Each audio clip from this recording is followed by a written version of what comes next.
Finalização de ambulatório, finalização de semestre, prova, prova, prova, mais conteúdo do que dia da semana. Nesse vídeo eu vou falar um pouco sobre como foi a minha semana 44 dos meus estudos para a prova de residência médica. Então, nós já estamos na semana 44 lá do cronograma de estratégia, e como eu já expliquei aqui no canal, quando vai chegando nas últimas semanas, eles começam a encher de conteúdo. Então, essa semana mesmo tinha 9 conteúdos, um simulado para fazer, e ainda tem um simulado mensal para fazer. Desses conteúdos, assim, eu tentei muito estudar todos, mas eu não consegui, eu consegui estudar só 8. Ficou faltando um gigante, que é de hepatites para amanhã, e aí eu vou deixar ele para amanhã mesmo, para domingo, que eu acho que eu vou conseguir finalizar. Também ficou todas as revisões de hoje para amanhã, porque eu adiantei 2 conteúdos hoje para conseguir dar conta desse tanto de conteúdo. A gente não está só no final, né, do cronograma estratégico, também estamos no final de semestre de faculdade.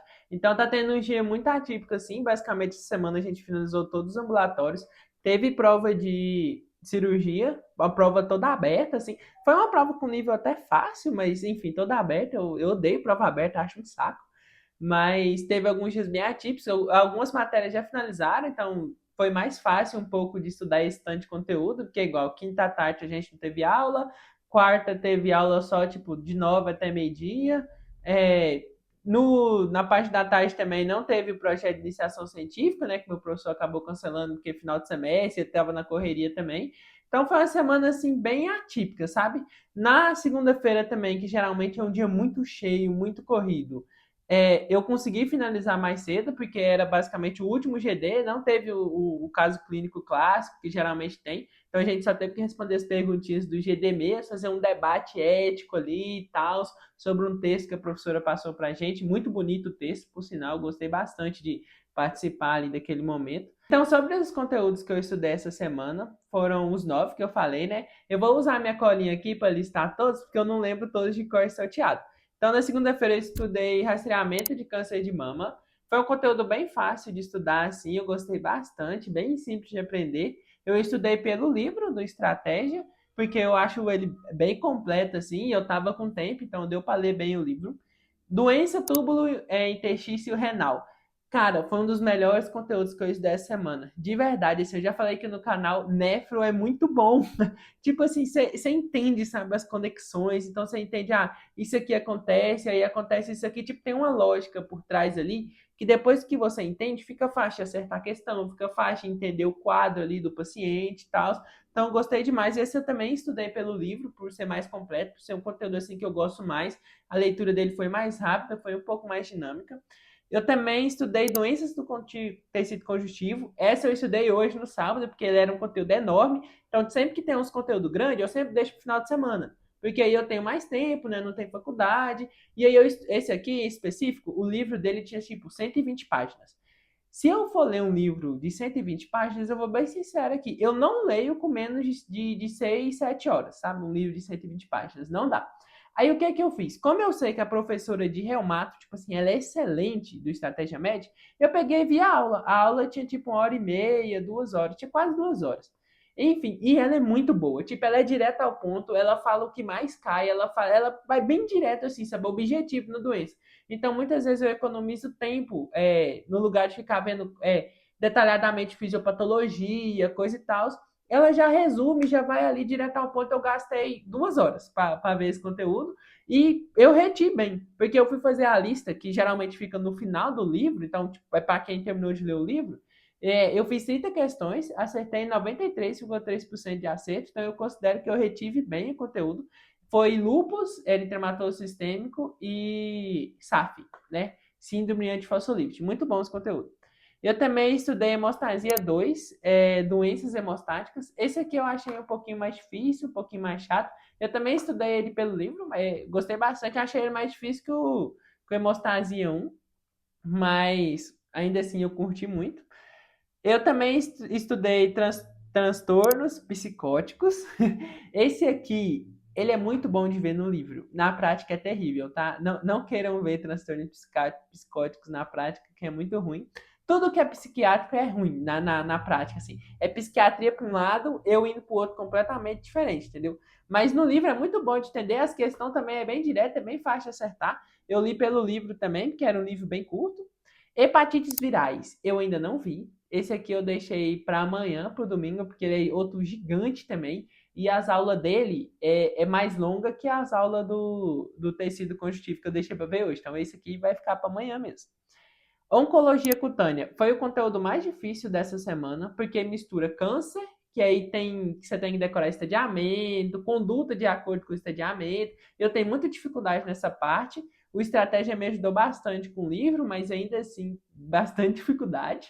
E mistura dermato também. Eu não sei se é consenso geral, mas geralmente meus colegas da faculdade também morrem de dificuldade em lesão dermatológica, assim. Tenho muita dificuldade. Eu acho que a hora que, principalmente quando coloca a imagem da lesão, eu tenho um pouco de dificuldade de lembrar o que é isso aqui, entendeu? Então, eu tive um pouco de dificuldade, mas eu acho que é muito prático, entendeu? Eu acho que com as questões, eu fazendo mais e vendo mais imagem, aquilo vai grudar na minha cabeça, eu vou conseguir reconhecer os padrões. Mas foi um conteúdo bem difícil, assim. Eu acho que eu acertei 80% dele. Só tinha muita contradição também. Tinha umas literaturas que diziam uma coisa, outras literaturas que diziam outra coisa. Tem umas atualizações, aí tem umas bancas que não tá tão atualizadas assim. Então eu tive mais dificuldade nesse. Eu também estudei doenças do ombro e do cotovelo. Foi o conteúdo, junto com o túbulo intestinal, foi o conteúdo mais legal que eu vi essa semana, tá? Porque é um ortopedista que deu aula, e esse aqui eu vi pela aula também. Porque ele era um conteúdo mais curto e a aula tinha tipo 30 minutos. Aí, vou ver a aula aqui, né, pra ver como é que é. E, cara, que professor bom. Nossa, na moral. Tipo assim, ele falando da anatomia do ombro, não, vou falar só o principal aqui. É isso aqui, ó. Isso aqui que você precisa saber. Entendeu? Isso aqui que cai na prova. Você tem que acertar a prova.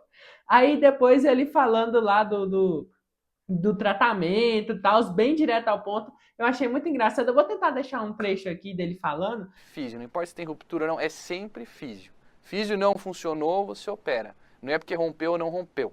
Então isso você precisa ter em mente. Que mais? Outra coisa que você precisa lembrar, não imobiliza manguito rotador. Por quê? Porque ombro parado é ombro congelado, a gente vai falar da capsulite adesiva, ombro parado é uma desgraça, dói pra caramba e não volta a mexer. Então não imobiliza manguito. Mas ele falando assim, não, ó, tratamento de doença do ombro é padrão, é igual toda doença do ombro, entendeu? É analgésica e fisioterapia, analgésica e fisioterapia. Então, cara, e ele tinha uns macetes muito da hora, igual. Eu estudei o ombro, né? Você tem o manguito rotador ali e tal, você tem que decorar os músculos, tem que saber a função de cada um. E ele me ensinou um macete muito incrível para decorar, eu decorei. Então, muito legal. Ele também, ele é muito engraçado. Então, tipo assim, eu lembro dele corrigindo a questão, esse sinal aqui é tal coisa, esse sinal aqui é tal coisa, esse sinal aqui é tal coisa, esse sinal aqui o ortopedista não sabe o que que é, entendeu? Achei ele muito da hora, muito engraçado. Eu também estudei doenças, infecções de vias aéreas superiores 2, que aí é laringite viral. Eu estudei também outras laringites, estudei otite média aguda, otite externa aguda, otite média crônica, essas coisas assim. Eu gostei bastante do conteúdo. Eu senti que é um conteúdo meio decoreba, então eu vou ter que revisar bastante para lembrar de cada coisa, né? Porque tem coisa desse conteúdo que a gente não vê tanto assim na prática clínica. Tem muito que a gente vê muito, entendeu? Mas tem uns que é mais rarinho e aí às vezes cai em prova, então tem que ficar revisando para não esquecer tudo. Sobre as revisões, foram 26 e ainda tem 8 para fazer. Eu não vou ser louco de listar todas as revisões que eu fiz aqui, porque a minha dicção ela é péssima. Quem assiste os vídeos aqui do canal sabe que eu tenho muita dificuldade assim, de falar. Muitas vezes eu sei o conteúdo ali da medicina, eu sei tudo, só que eu não sei falar aquilo ali, entendeu? Então, às vezes a minha mente ela embanana, buga, e aí eu falo embananado, eu começo a gaguejar e tal. Então, nem vou arriscar falar dessas 26 aqui. Esse é um ponto que eu tenho que melhorar bastante, que eu acho que quando eu tô cansado piora um pouco a minha dicção, eu fico mais ruim assim para falar. Principalmente quando é em público ou quando é para alguma coisa importante, igual os vídeos aqui do canal, sempre começa a me dar branco, começa a falhar e coisa e tal. Então, é uma coisa que eu tenho que melhorar bastante. Mas voltando aqui para as revisões, no geral, foram algumas revisões foram bem fáceis. Teve uma só, que essa. Teve outros mais difíceis também, mas a que eu tô lembrando agora foi úlceras genitais, que foi mais difícil assim. Mas não porque o conteúdo em si é difícil. Tanto é que eu tinha acertado bastante dele. Tipo, eu tinha feito 50 questões e errado 5. Então, tipo, tava 90% a minha taxa de acerto nele. Aí eu fui fazer ele hoje. Hoje não. Eu fui fazer ele um dia dessa semana aí, eu esqueci qual foi. Mas eu fui fazer ele e eu acertei, tipo, 60, 70%. Então eu esqueci muita coisa dele. E aí eu vou ter que revisar muita coisa dele. E isso é uma das coisas que, igual eu já falei aqui no canal, cansa muito, Porque na medicina, muitas vezes, o difícil não é você aprender, o difícil é você lembrar. E aí, muitas vezes, por você não ver aquilo ali direto, né? Então, por exemplo, esse semestre, eu não atendi uma paciente com úlcera genital. Então, tudo que eu tive que revisar lendo, fazendo questão, coisa e tal. Então, tive muita dificuldade de lembrar lá na hora de revisar o conteúdo. E eu acredito que isso vai se resolver parte no ano que vem, quando eu começar a fazer muita revisão. E isso não é um problema ser meu, eu tava com medo disso ser coisa da minha memória também, mas não é, porque tem muito colega meu que reclama da mesma coisa. Que vai, estuda o conteúdo, vira especialista naquilo. Tipo, tem colega meu que, nossa, foi fazer prova do ciclo básico, virou especialista no conteúdo ali, lembrava até a proteína do gene e tal, não sei o que, não sei o que. Hoje em dia não lembra mais de nada. Por quê? Porque é aquilo, né? Você tem que ficar revisando. Isso quando o conteúdo não embanana na sua cabeça. Então, tipo assim, às vezes você lembra, só que você lembra errado. Tipo, a sua memória começa a te trollar, aí uma coisa é uma coisa, e você começa a confundir com outro conteúdo que não tem nada a ver. Então, isso é uma dificuldade muito grande que eu acho que vai resolver com o aumento das revisões, né? Quando eu terminar todo o conteúdo teórico. E nessa semana também finalizaram todos os ambulatórios. Então, o ambulatório de PED já tinha finalizado semana passada, né? A gente só teve mais o GD. Finalizou também ambulatório de cirurgia ambulatorial, ambulatório de ginecologia e obstetrícia e ambulatório de clínica médica. Desses, o mais puxado do semestre, sem sombra de dúvida, foi o ambulatório de clínica médica que a gente teve que atender no posto. Nossa, esse semestre foi cheio de paciente psiquiátrico, tá? Nossa, os pacientes com uma realidade muito difícil, cheio de queixa, que você resolve uma queixa, já aparece com outra, já na outra semana. Então, assim, muito difícil, muita dificuldade. Foi no posto também que eu reparei muito esse negócio da minha dicção, que até então não tinha me incomodado tanto, eu conseguia levar de boa, assim, tal, porque eu não tinha que escrever, tipo, a maioria das coisas que eu escrevi era eu que lia mesmo, e geralmente eu tenho o erro de escrever do jeito que eu falo. Então, às vezes, eu escrevo as coisas meio errado. E aí, lá no posto de saúde, que a gente tem que escrever a anamnese, tal, detalhadinha, já puxaram a minha orelha já. Uma vez eu escrevi fralda com U, e aí, né, passei vergonha. Enfim, foi até uma colega, né? Ainda bem que nem foi o professor que viu que eu tinha escrito fralda com U, senão ia dar um puxão de orelha maior ainda. E até quando eu tô falando com os pacientes mesmo, tipo assim, eu vou falar, aí eu me banando na hora de falar, tipo, falo brusa no lugar de blusa, sabe, tem uns vícios de linguagem, é meio difícil assim de abandonar, mas igual eu falei, eu vou ter que melhorar isso bastante, né? Porque a medicina, querendo ou não, você tem que se comunicar bastante. A medicina é uma profissão que exige uma comunicação boa, entendeu? Principalmente agora com a popularização do curso, com as vagas crescendo cada vez mais, você vai ter que, querendo ou não, se destacar nas redes sociais. Então, a rede social também é uma coisa que exige, né, uma boa comunicação. Você pode ter que apresentar congresso médico, e você vai ter que ter uma boa comunicação para você apresentar trabalho, pesquisa científica. Você pode ter o azar de cair com um professor extremamente rígido, ou no internato, ou no ciclo clínico, ou na própria residência, e aí, tipo assim, você falar alguma coisa errada, você se expressar de uma forma errada, você escrever a anamnese lá de um jeito meio errado, e ele vai, tipo assim, pode querer tacar uma pasta na sua cara, querer te dar um tapa, querer voar no seu pescoço, enfim. E sem contar que você tem que ter uma boa comunicação com o paciente também, né? E o paciente ele tem que entender a doença que ele tem que entender o tratamento. Muitas vezes o paciente ele não cura da doença dele porque faz o tratamento de forma errada. E muitas vezes isso é culpa nossa que não sabe comunicar a forma correta que o paciente, né, tem que usar os remédios dele, a periodicidade correta, o jeito certo de usar o medicamento. Então, tudo isso é coisa da comunicação. E eu sinto que eu ainda tenho muito a melhorar nessa parte, sabe? Eu tenho que me desenvolver bem na comunicação, na dicção e etc. Isso é uma coisa que eu estou com o objetivo de melhorar até o final da faculdade. Se Deus quiser, eu vou conseguir. Falando um pouco agora aqui das questões, eu consegui fazer nessa semana 629 questões, com 84% de acerto. Assim, o estratégia ele ficou em manutenção, eu acho que entre quinta e sexta ou entre sexta e sábado. E aí isso aí deu uma prejudicada, sabe? Porque enquanto eles estavam de manutenção lá, não computou as questões que eu fiz. Mas então provavelmente foi maior que 629, deve ter dado umas 650. Então não foi muita a diferença muito grande. Enfim, e aí totalizando tudo de até agora que a gente já fez, foram 27.788 questões com 84% de acertos. Desses 84% aqui, cirurgia tá puxando minha média para baixo. Cara, tipo assim, cirurgia tá 80% ali, não sai nisso. Porque cirurgia é muito difícil. Entendeu? O cirurgião que eles fazem. O cirurgião já é umas pessoas meio difícil, né? tipo assim, tem um conhecimento e tal. Todo mundo sabe que o cirurgião, assim, tem uma síndromezinha de se achar Deus, tipo assim, abaixo de Deus só o cirurgião. Enfim, e aí eles fazem umas questões muito bizarras, assim, sabe? É sempre umas questões maldosas, umas questões que tenta fazer pegadinha. Então, tipo assim, é muito difícil de você evoluir acerto, assim, em cirurgia. E não sou só eu que tenho essa impressão. Eu conversei com alguns colegas meus e eles também têm a mesma impressão, que, tipo, questão de cirurgia é rara a questão que é fácil, entendeu? Na maioria vai ser média para difícil. E que tá puxando a minha média para cima é PED e GO. Tipo assim, eu acho esse conteúdo bem mais fácil, é bem menos decoreba que cirurgia, tem umas coisas que você tem que decorar. PED e GO é mais de você entender mesmo, tem umas coisinhas ou outras que você tem que decorar, mas não é nada tipo, nossa, qual que é esse sinal? Ou então, esse artéria aqui passa aonde, entendeu? É umas coisas mais simples, assim, um pouco. Sobre a experiência que eu tive aqui essa semana, foi uma loucura que eu tive, porque eu tinha muita coisa para estudar no final de semana e tava com muito conteúdo, eu tinha muita coisa para fazer aqui em casa também. Enfim, tava toda atarefada, tinha vídeo para gravar aqui no canal, tá os roteiros para fazer.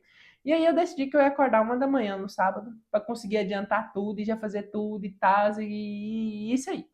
Aí eu consegui acordar 1 da manhã, me lasquei bonito, entendeu? Porque fiquei muito cansado, não consegui render muito no final de semana, que era o que eu precisava. Enfim, fiquei esgotado assim. E aí eu aprendi que eu tenho que reconhecer os meus limites, entendeu? Que eu não posso ultrapassar, que tipo, eu tenho que dedicar o máximo que eu consigo. Mas principalmente nessa reta final, eu não posso ultrapassar muito aquele meu limite ali. Porque eu já tô com um cansaço acumulado, igual de 44 semanas já que eu tô estudando direto. Então, tipo assim, eu tenho que maneirar pra eu acabar, sei lá, não tendo burnout ou ficando muito esgotado antes da prova, por exemplo. E acabar não fazendo uma boa prova por cansaço mesmo. E nisso eu tenho muito a aprender com a minha esposa, entendeu? Porque, tipo assim, e nisso eu tenho muito a aprender com a minha esposa, assim, entendeu? Porque ela é uma pessoa que ela é bem diferente de mim. Ela tem um autoconhecimento muito grande, ela sabe reconhecer os limites. Então ela sabe, ah, beleza, isso aqui eu dou conta, isso aqui eu não dou conta, isso aqui eu vou separar um tempo para eu fazer isso aqui, então eu vou separar um tempo para estudar. Agora não, é momento de lazer, separar um tempo de lazer. Ela sabe também quando ela dá conta de ultrapassar um pouco o limite dela. Então, tipo assim, é uma coisa que eu tenho que aprender muito com ela. E é uma coisa que, tipo assim, ela me conhece mais que eu às vezes, cara. Então, igual nesse sábado aí que eu inventei de acordar 1 da manhã. Ela me alertou, ela falou que ia dar errado, aí eu, burrão, fui lá e teimei, e aí me lasquei. Então, um conselho que eu tenho que eu tenho para dar para você que está assistindo esse vídeo aqui é se você tem alguém que é assim também, sabe, que te conhece mais do que você mesmo, que tem uns conselhos sensatos, cara, escuta essa pessoa. Porque é muito melhor você aprender uma coisa pelo conselho de alguém do que você errar, quebrar a cara e se lascar. E se tem alguma coisa que vocês desejam saber, eu queria muito pedir para deixar aqui nos comentários. Então, dúvidas sobre o meu método de estudos, dúvidas sobre estratégia média, dúvidas sobre estudo para residência, dúvidas sobre a faculdade de medicina, enfim, dúvidas no geral que vocês quiserem fazer, que vocês tiverem, deixa aqui nos comentários. Porque muitas vezes eu gravo conteúdo aqui, mas eu não sei a dificuldade específica de cada um. E aí, se vocês deixarem aqui no comentário, ajuda demais. Igual, eu já fiz uns 2 vídeos aqui no canal de gente pedindo no comentário. Então, o vídeo de renda na faculdade, se eu não me engano, foi recomendação do canal. O vídeo de como achar moradia aqui em BH também foi um pedido aqui de recomendação do canal. Então, eu queria muito deixar para pedir para vocês usar essa aba dos comentários assim, para fazer perguntas ou então para dar dica de vídeo, assim, sabe? Um vídeo que você queira que eu grave. Então, e deixa o like aqui também no vídeo, né? Se você gostou. Já se inscreve no canal se você ainda não é inscrito. E até o próximo vídeo.